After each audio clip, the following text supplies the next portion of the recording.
പ്രിയപ്പെട്ട സഹപ്രവർത്തകരെ, സുഹൃത്തുക്കളെ, നമുക്കറിയാം കേരളത്തിൽ കണ്ട് അല്ലെങ്കിൽ ഇന്ത്യയിലെ തന്നെ ഏറ്റവും വലിയ ജനാധിപത്യ യുവജന സംഘടന എന്ന് പറയുന്നത് കേരളത്തിലെ യൂത്ത് കോൺഗ്രസ് ആണ്, അതല്ലെങ്കിൽ ഇന്ത്യയിലെ യൂത്ത് കോൺഗ്രസ് ആണ്.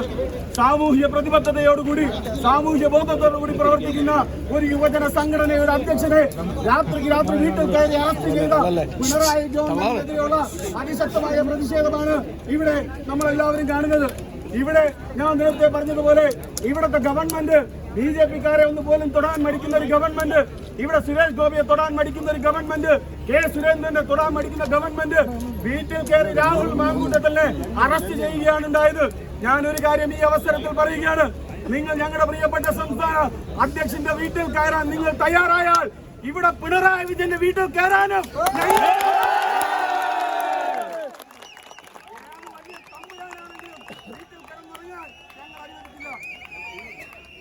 പ്രിയപ്പെട്ടവരെ, ന്യായമായ ഒരു സമരമല്ലേ, ജനാധിപത്യ രീതിയിൽ സമരം ചെയ്തല്ലേ. എന്തിനാണ് രാഹുൽ മാങ്കൂട്ടത്തിൽ ഇവിടെ സമരം ചെയ്തത്? പെൻഷൻ കിട്ടാത്തവർക്ക് വേണ്ടി സമരം ചെയ്തു, തൊഴിൽ നഷ്ടപ്പെട്ട കേരളത്തിലെ ചെറുപ്പക്കാർക്ക് വേണ്ടി സമരം ചെയ്തു.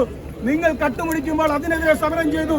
പിണറായി വിജയനും മകളും ഈ നാട്ടിലെ മുഴുവൻ സ്ഥാപനങ്ങളിൽ നിന്ന് പണം വാങ്ങിച്ചപ്പോൾ അതിനെതിരെ ശബ്ദിച്ച് സമരം ചെയ്തു. ആ സമരം ചെയ്തതിന്റെ പേരിലാണ് നിങ്ങൾ രാഹുൽ മാങ്കൂട്ടത്തിനെ അറസ്റ്റ് ചെയ്യാൻ തയ്യാറായതെങ്കിൽ പ്രിയപ്പെട്ടവരെ,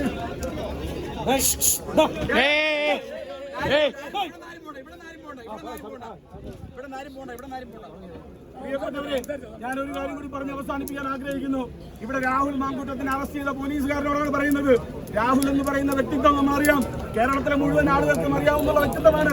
ഏതെങ്കിലും മോഷണ കേസിലെ പ്രതിയല്ല, ഏതെങ്കിലും കൊലക്കേസിലെ പ്രതിയല്ല, ഏതെങ്കിലും പെൺവാണിത്ത കേസിലെ പ്രതിയല്ല.